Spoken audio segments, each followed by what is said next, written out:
Continuando aqui, gente, a essência, então, para Aristóteles é o próprio movimento. Deixa eu tirar minha cara daqui.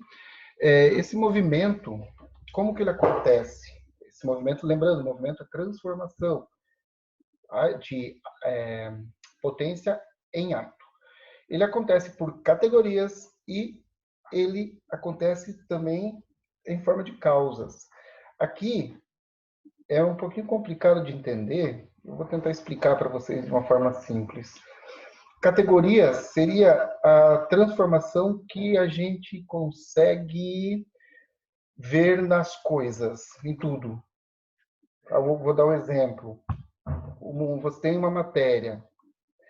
Esses 4 que estão aqui, ó, são os que aparecem, tá? Matéria e forma raramente. A matéria, vamos dar o exemplo de uma árvore, né? A árvore, ela é feita de madeira. Então, a sua substância que dá a identidade dessa árvore, porque existem várias árvores, vamos lembrar do silogismo, né? Existe a pereira, a mangueira, o eucalipto, mas tem uma coisa que faz com que eles mantenham a sua identidade de árvore ou dentro do grupo árvore, que é a sua substância, a sua matéria, de que é feita a madeira. Ela tem uma forma, só que esta forma ela sofre transformações. Você tem uma árvore que está lá de forma cilíndrica, em pé, e esta árvore pode ser transformada numa cadeira. A forma dela visivelmente mudou, a matéria continua sendo a mesma e a substância continua sendo a mesma. Tá? Potência e ato. Todos os seres, todos os objetos, e aí eu estou falando em ser, tá? Estou falando em homem e estou falando em árvore, é porque o Aristóteles ele entende que tudo na natureza é uma determinada estruturação das mesmas propriedades. Tá? O Aristóteles ele já está aqui assumindo uma postura meio que atomística. Aí a gente sabe que tudo, não só na natureza, mas no próprio universo, é uma maneira como o carbono, as moléculas se estruturam, certo? O Aristóteles já tem essa noção aqui nesse período. Então, quando ele fala objeto, ele pode estar falando de um mouse, de uma maçaneta, de um cachorro ou de mim. Tá? Tem em certas traduções a gente encontra o ente, que é o ente natural, aquilo que é criado. É uma estruturação particular das mesmas propriedades. Então, você tem a matéria, que é a madeira, a forma que se transforma de árvore para cadeira através disso aqui. Tá? E você tem um acidente. O acidente, por exemplo, cuidado, tá, com o significado contemporâneo das palavras. O acidente aqui é aquilo que te dá identidade. Por exemplo, nenhuma cadeira é exatamente igual à outra. Isso faz com que cada cadeira particular tenha uma identidade.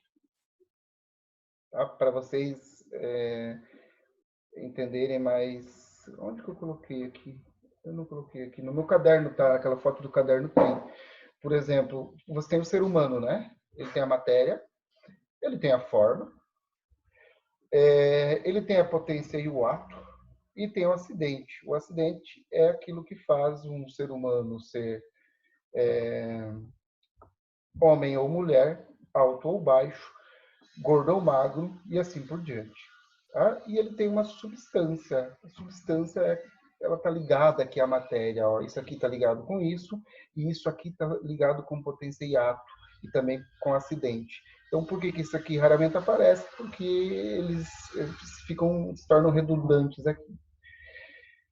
Categorias, gente, é aquilo que você consegue ver fora de si, por exemplo. Né? Aquilo que você consegue, obviamente, independente de qualquer coisa, observar. Só que a teoria das causas ela é um pouquinho mais complexa. Eu vou postar para vocês um outro PowerPoint aqui. Deixa eu pegar. Aqui tem mais informações. Não vou passar agora. Aqui que eu falei, ó, do organum, né, da classificação dos seres vivos que Aristóteles faz.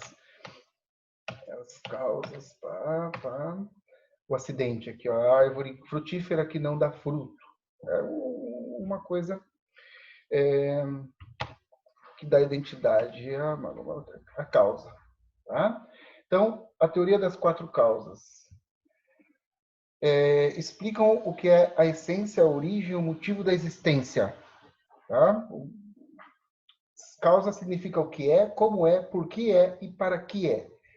E aí, ela é mais complexa, por quê? Porque você nem sempre sabe para que é. Às vezes as coisas existem para causar dúvidas, como, por exemplo, uma obra de arte abstrata. Só o autor conhece o significado daquilo. Só que, mesmo assim, embora a gente muitas vezes não saiba, a gente vai tentar descobrir o porquê daquilo. E essa é a causa da obra, a causa final. Então, a causa material, a substância, as palavras se repetindo, do que ela é feita. A causa formal, que explica a essência que ela possui, a forma. E aqui a gente tem, né? Vamos lá, a estátua. A causa material seria a matéria, o mármore. A causa formal é a ação transformadora desse bloco de mármore, né, numa figura feminina. A causa eficiente é a ação de esculpir, é o escultor.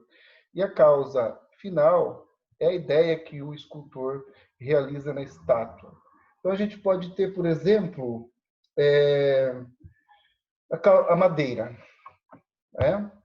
A porta, vamos lá, uma porta. A causa material é a sua essência, a sua matéria, madeira.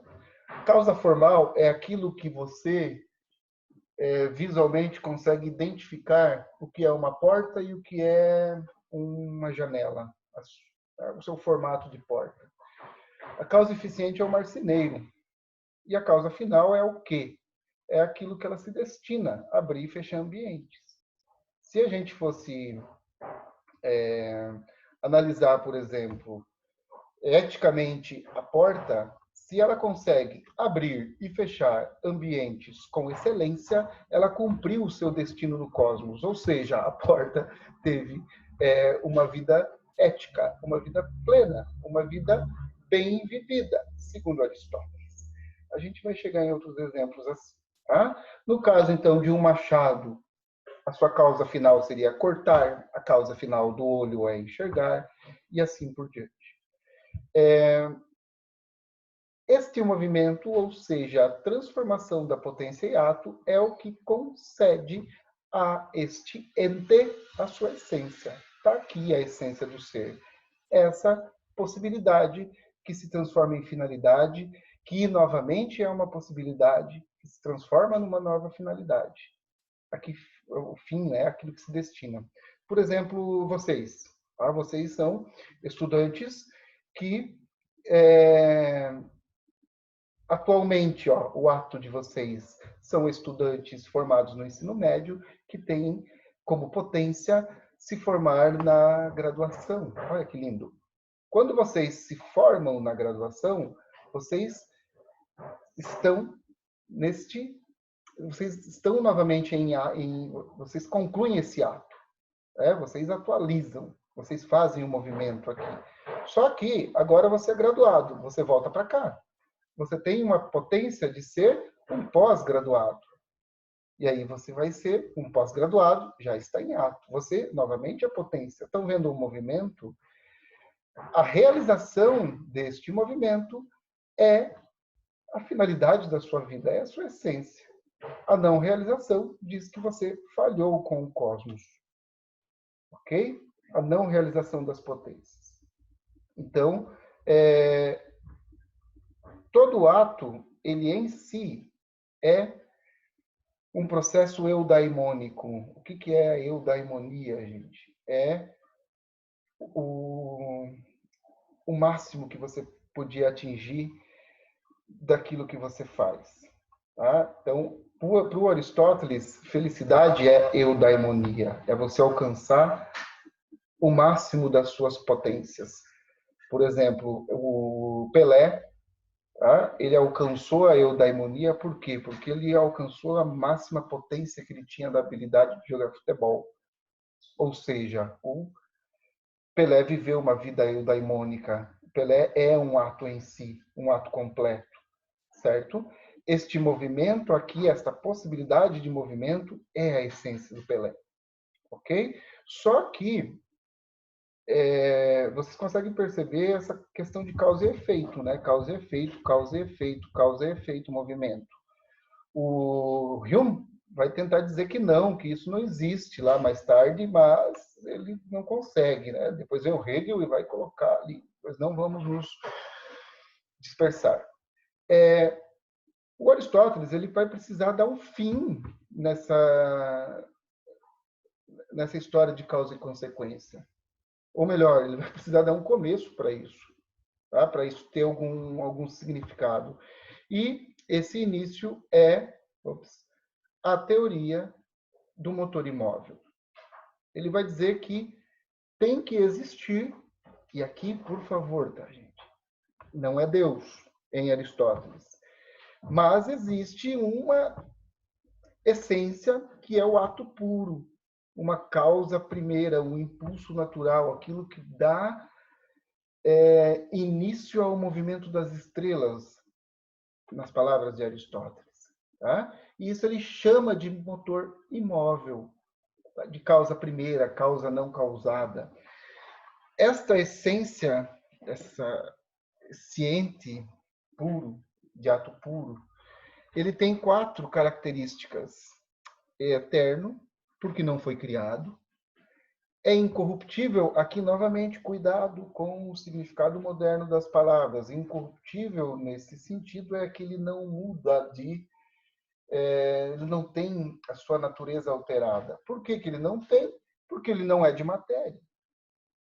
Ele é imóvel porque ele não recebe nenhum impulso, nenhum estímulo, e ele é necessário porque ele causa esse estímulo, esse impulso inicial de transformação em tudo na natureza. Ok? Se perguntasse para Aristóteles aonde está Deus, ele ia dizer para você perguntar para Platão. Ok? Não tem essa história aqui em Aristóteles. Não confunda o motor imóvel com Deus.